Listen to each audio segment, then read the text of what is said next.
आप सभी को मेरा नमस्कार। YouTube चैनल पर आपका हार्दिक अभिनंदन है, स्वागत करता हूं आप सभी को। देखिए, आपके और मेरे बीच में प्रसंग चल रहा था आपके बीए पार्ट फर्स्ट सेमेस्टर, जो कि मलिक मोहम्मद जासी द्वारा नागमती का वियोग है, जिसके 2 पद मैं आपको बता चुका हूँ, उसकी वीडियो भी आपको डाल चुका हूँ। तो थोड़ा सा अच्छी तरह से उनको देखना, समझना, व्याख्या जो आती है। तो नागमती वियोग खंड के विषय में सिंगलदीप खंड दोनों में से 5 पद हैं आपके। पहले नागमती वियोग पर खंड जो है उसकी व्याख्या कर लेते हैं, उसके बाद में सिंगलदीप की अपन को व्याख्या करेंगे तो आपको फिर डाल दी जाएगी। तो देखिए, मलिक मोहम्मद जासी जैसे प्रेम सूफी संत काव्यधारा या प्रेम मार्गी काव्यधारा या सूफी काव्यधारा के प्रमुख संत हैं और जिन्होंने मसनवी शैली का प्रयोग किया है और 7 अर्दालियों के साथ 1 2 3 4 5 6 7 अर्दालियों के बाद में एक दोहा लिखा है। तो अर्दाली और दोहा और चौपाई छंद यूज किया है, अवधी भाषा में इसको लिखा गया है। तो थोड़ी ये भी चीज़ आप ध्यान रखिए।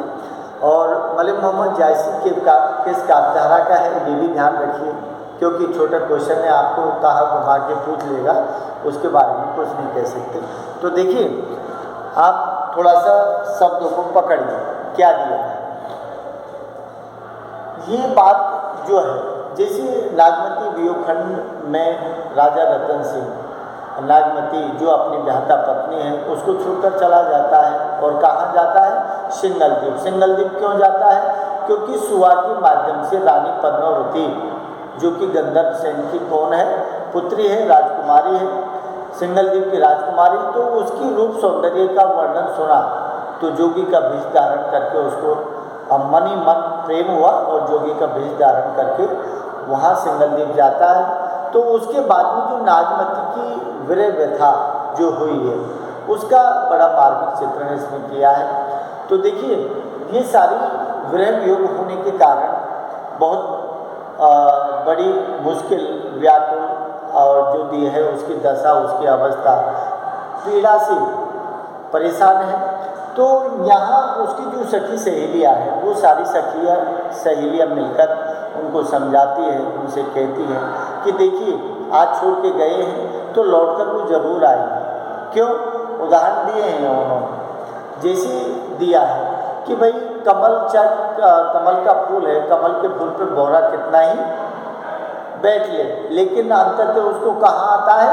मालती के फूल पर आकर बैठना पड़ता है, क्योंकि मालती का फूल में क्या है?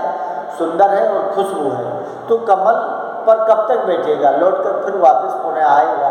इस तरह से उसको सांत्वना देती हैं, धीरज बंधाती हैं और अनेक तरह के उदाहरण देकर उसको समझाती है और कहती है कि अपने आप को संभालो और अपने आप को होश जो है उसमें लाओ, तो आप सुरक्षित रहेंगे। तो फिर राजा रतन सिंह लौट के अपने आप आपके पास आएगा। तो देखिए क्या कहती है कि पाट महादेव, पाट का मतलब ध्यान रखना, पाट का मतलब क्या है? पटरानी, पटरानी पाट है। महादेव का मतलब है महादेवी, महादेवी पटरानी कौन है? रानी नागमती है। तो उसकी सखी सहेली क्या कहती है? पाट महादेव। पाट का मतलब है पटरानी और महादेव का मतलब है महादेवी रानी नागमती। कि हे महादेवी रानी नागमती, हिये न हारू का मतलब है कि हृदय से हिम्मत मत हारो। हिये माने हृदय, ने माने नहीं, हारू माने हार मानना। अरे तुम अपने हृदय से अपनी हार मत मानो, अर्थात उनका कहने का मतलब है कि हिम्मत मत हारो। क्या दिया है? समझ जीव का मतलब है कि अपनी जीव को समझाओ, अर्थात अपने आप को समझो और समझाओ, अपने जीव को समझाओ, चित्त चेत, और जो मन जो है उसको क्या लाओ?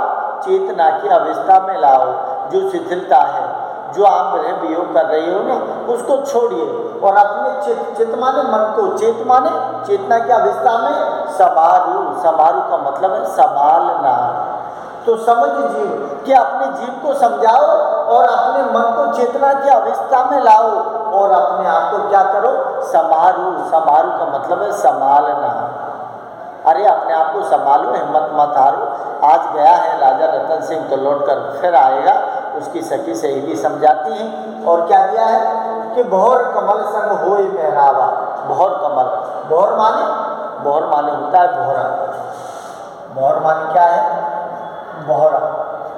भौरा कौन, जो कमल या फूलों के ऊपर बैठते हैं, रसपान करते हैं, भौरा होता है। तो भौर कमल संग होए मेहरावा।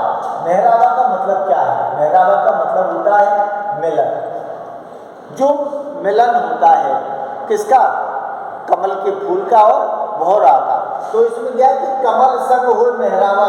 अरे उसकी सखी सहेलियां कहती है कि भौर कमल संग, अर्थात जो भौरा है ना वो कमल के फूल के संग कब तक मिलेगा, अर्थात उनका मिलन ज्यादा दिन नहीं रहता।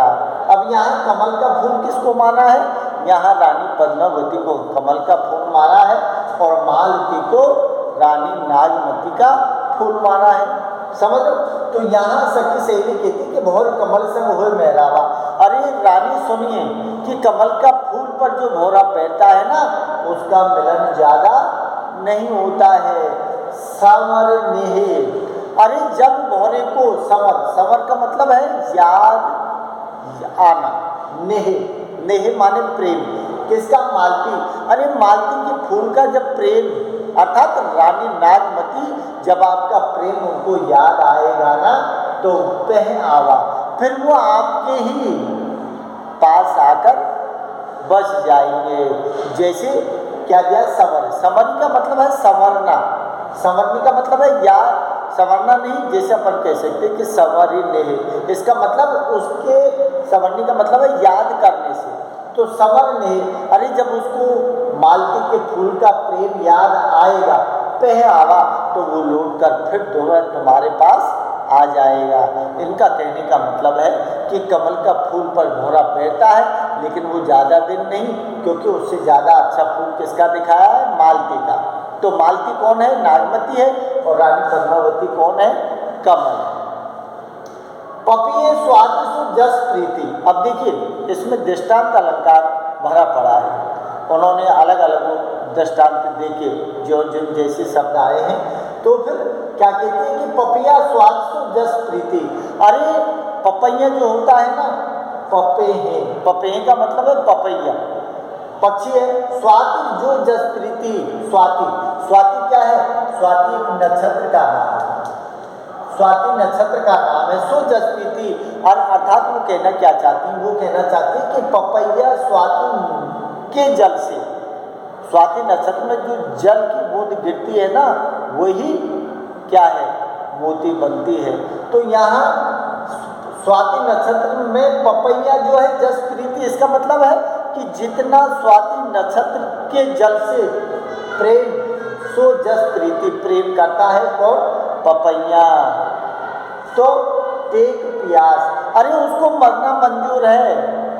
टेक, टेक माने अपनी आदत, एक जगह अड़े हो जाता है। प्यास, प्यास मरना मंजूर है, लेकिन स्वाति नक्षत्र के जल के बिना वो एक बूंद भी नहीं पीता है। क्या दिया है, बांध मन थीती, बांध मन। बांध मन का मतलब है कि अपने मन को आप कंट्रोल कीजिए, अपने मन को क्या है, मचलने मत दीजिए, अपने मन को इधर उधर भागने मत दीजिए। तो अपने मन को बांधिए। मन थीती, थीती का मतलब होता है, थीती का मतलब है धैर्य से, धैर्य से थीती। इसका मतलब है कि अपने मन को धैर्य दो, अपने मन को धैर्य धारण करने दो, और आपका मन है ना उसको एक जगह बांधिए। क्योंकि क्या दिया है कि पपैया कभी भी स्वाति जल के अलावा और जल का पान नहीं करता है। ये क्या कहती हैं, दृष्टांत दिया है उनकी सखियों ने। आगे क्या दिया है, दूसरा दृष्टांत दिया है कि धरते जैसे गगन सो नेहा। धरते जैसे गगन, धरते का मतलब है धरती से, धरते का मतलब किससे है, धरती से। जैसे गगन सो नेहा, गगन, गगन माने आकाश, सो नेहा, अरे जैसे धरती आकाश से प्रेम करती है, ठीक वैसे ही राजा रतन सिंह आपसे भी प्रेम करता है। तो धरते जैसे गगन सो नेहा, नेहा माने प्रेम। पलट आव, वर्षा ऋतु में हवा। अरे धरती से इतना अत्यधिक प्रेम करता है कि वो पलट कर क्या करता है, पलट आव। पलट आव का मतलब है पलट कर क्या करता है, वर्षा ऋतु। अरे वर्षा ऋतु में वो बरसात करके अपनी धरती जो है ना उसको प्रसन्न कर देता है। तो ठीक उसी प्रकार कौन आएगा, आपका राजा रतन सिंह लौटकर आएगा और जिस तरह से धरती से प्रेम करता है, पलटकर बरसात करता है ना, ठीक उसी तरह से प्रेम की बरसात आपके ऊपर भी होगी। इस तरह से वो क्यों, क्योंकि दृष्टांत और उदाहरण जो अलंकार है उनका प्रयोग किया गया है। क्या दिया है, पुनः बसंत ऋतु आव नवेली। अरे बसंत ऋतु चली जाती है लेकिन बसंत ऋतु जाने के बाद फिर दोबारा आती है। ऐसा नहीं कि वो गई तो फिर कभी नहीं आएगी। तो पुनि, पुनि का मतलब दोबारा, बसंत ऋतु। अरे बसंत ऋतु आव नवेली। अरे जो नवेली, इस नवेली का मतलब है कि बसंत ऋतु में हर, चाहे वो पक्षी है, चाहे जानवर है, चाहे आदमी है, चाहे वो पेड़ पौधे हैं, सारे ही जगह बसंत का प्रभाव रहता है और उस बसंत के प्रभाव से हर चीज नवेली, नई नई दिखाई देती है। पुनः बसंत ऋतु आव नवेली। अरे पुनः बसंत आएगी और पुनः बसंत आएगी तो आप में वही नव नवेली जैसे गुण दिखाई देंगे। सो रस, और जब बसंत नवेली आएगी, बसंत ऋतु जब आएगी, सो रस, सो रस का मतलब है वही आनंद होगा। सो मधुकर, मधुकर का मतलब है भौरा। सो बेली, बेली का मतलब है बेल से। अरे वो ये कहती है कि लौटकर बसंत ऋतु आएगी। तो जो नवेली कौन है, बेली। नवेली का मतलब क्या है, नई, और बेली का मतलब बेल। अरे जितनी भी नई बेल है ना उनमें वही रस होगा, रस होगा। और उन बेलों में क्या होगा, सो मधुकर, वही भौरे होंगे। अर्थात उनका कहने का मतलब है कि बसंत ऋतु आएगी, बसंत ऋतु आएगी तो नव नवेली जो बेल है उनमें फूल खिलेंगे, फूल खिलेंगे तो उनमें रस पराग होगा, तो फिर वही आनंद होगा और वही भौरे होंगे। इसका मतलब है कि आप पुनः से नई नवेली बेली बन जाओगी और आपका भौरा जो है राजा रतन सिंह, वह आपको लौटकर आपके पास वापस आ जाएगा। क्या दिया है, जिन अस जीव करस्तु बाल। जिन, जिनी का मतलब है, जिनी का मतलब है नहीं, या जैसे अपन कहते हैं मत। जिन अस, अस माने ऐसे, जीव करस्तु बारी, बारी, बारी, बारी किसके लिए आया है, बारी का मतलब है जो कौन है, रानी नागमती, उसके लिए बारी शब्द आया है। क्यों, क्योंकि भाई बारी का मतलब है बाग बगीचे, और बाग बगीचे कब यौवन पर होते हैं, जब बसंत ऋतु आती है। तो यहाँ बारी शब्द जो नागमती, तो क्या दिया, जिन अस जीव करस्तु बारी। अरे उसकी सखी कहती है कि तू अपने जीव को क्या कर, जिन अस, तू अपने जीव को इतनी निराशा में मत डाल, इतना विरह वियोग का कलेश मत कर। जिन अस जीव करस्तु बारी, कि हे नागमती तू अपने जीव को इतना कलेश मत कर। क्या दिया है, ये तरवर पुनः उठे सवारी। अरे ये तरवर है, ये आपका जो शरीर है ना, तरवर रूपी शरीर, तरवर का मतलब पेड़, पुनः उठेगी। अरे जब बसंत आएगा, बसंत आएगा तो तरवर पेड़ पुनः दोबारा उठेगी सवारी। सवारी का मतलब है संवर जाना। अरे जितने भी पेड़ है ना, और बसंत ऋतु आती है तो बसंत ऋतु के आगमन के साथ ही क्या हो जाते हैं, नए नए तरह के क्या है, पेड़, पेड़ों में पत्ते, पत्तों में कलियां, कलियों में फूल, फूलों में पराग, पराग में रस, तो फिर वही आनंद होगा। तो यह तरवर पुनः उठे सवारी।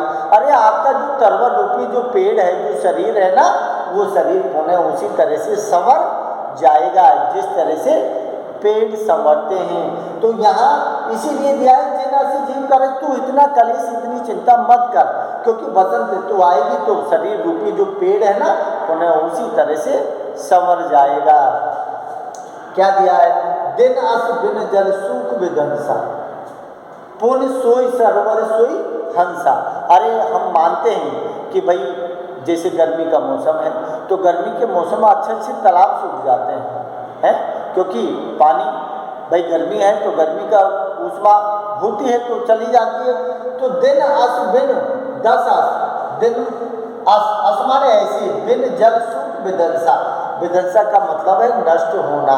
अरे वो कहता है कि 10 दिन में तालाबों का पानी सूख जाता है। क्या दिया? दन अस बिन जल सूख विदंसा, सूख माने सूख जाना, विदंसा माने नष्ट हो जाना, जल। अरे मानते हैं हम कि जो तालाब है, तालाबों का पानी क्या हो जाता है? सूख कर विध्वंस समाप्त हो जाता है, तालाब बिना पानी के रह जाते हैं। लेकिन फिर बरसात ऋतु आती है तो पुनी दोबारा सोई वही तालाब सरवर, वही तालाब सरवर सोई। अरे वही तालाब होंगे, वही तालाबों में उतना ही पानी होगा, और सोई हंसा, और उन तालाबों में उतने ही हंस होंगे। अर्थात आपका जो शरीर रूपी तालाब है ना, उसका जो हंस है, आपका जो जीवात्मा है राजा रतन सिंह, वो पुनः लौटकर आपके पास आ जाएगा। तो क्या दिया है कि मिले जो बिछुड़े साजन। अरे राजा रतन सिंह नागमती का पति है, इसलिए वो बिछुड़ गया है। तो क्या है? मिले जो बिछड़े साजन अंकम भेंट आए। अरे सखिया कहती है कि जब तेरा साजन अर्थात राजा रतन सिंह आए तो उसे अंक अर्थात अपने आलिंगनबद्ध होकर मिल लेना। क्या दिया? मिले जो बिछड़े साजन। अरे ऐसा नहीं है कि साजन बिछड़ा तो वो मिला नहीं, तो वो कहते हैं मिले जो बिछड़े साजन। अरे आपके जो साजन बिछड़े हैं, जो सिंगलदीप गए हैं ना, वो एक दिन लौटकर वापस आएंगे, तो उनसे मिलना। मिले जो बिछड़े साजन, आपको बिछड़े हुए साजन आपको जरूर मिलेंगे। अंकम भेंट, भेंट माने हैं मिलना, अंकम माने गोद। अरे भर भर गोद, भर भर हाथों का आलिंगन बंद होके आप उनसे मिलना। आहन का मतलब है कि तुम हिम्मत मत हारो, कलेश मत करो, विरह वियोग में मत तपो। तो तेरा पति जो आएगा तो उससे भर भर के आलिंगनबद्ध होके तू मिल लेना। तपन मृग सिराज जे सही। अरे तपन, तपन का मतलब है ताप, ताप का तपन, तपन का मतलब ताप, और ताप का मतलब है दुख और पीड़ा से। मृगशिरा ये क्या है? ये नक्षत्र है मृगशिरा। क्या है? नक्षत्र कि वो के तपन मृगशिरा जैसा है। अरे सखिया कहती है जो मृगशिरा नक्षत्र है ना, उसकी तपन जो सहन कर लेता है तो वो पक्का हो जाता है, इतना ही उसको सुख मिलता है। तपन मृगशिरा जे सह, सह का मतलब होता है सहन करना। अरे जो मृगशिरा नक्षत्र है ना, उसमें जो तपता है और जो उस दुख को सहन कर लेता है ना, ते अद्रा पलवन, ते अद्रा, अद्रा, अद्रा ये भी नक्षत्र है, ये भी क्या है? अद्रा नक्षत्र है। इसका मतलब है कि तपन जो दिया है मृगशिरा नक्षत्र का, जो तपता है ना और उसके बाद में अद्रा आता है, तो अद्रा का एक पल भी बहुत सुखदायक होता है। और अद्रा नक्षत्र में सबसे ज़्यादा बरसात होती है, और सब पृथ्वी की धरती की जो तपन है ना, उस तपन को वो शांत कर देता है। तो ठीक उसी तरह से राजा रतन सिंह लौट के आएंगे और आपके शारीरिक जो तपन है या फिर दुख कष्ट पीड़ा है, जो विरह वियोग का जो सकल कलेश है, सारे के सारे सकल कलेश आपके साथ हो जाएंगे। इस तरह से आपकी ये तीसरे पद की व्याख्या है। ठीक है, अगला पद अगले वीडियो में डालूंगा, क्योंकि लंबी वीडियो हो जाती है। समझ आए तो आप लाइक शेयर करो, वरना कोई बात नहीं, वैसे आप समझिए देखिए। नमस्कार।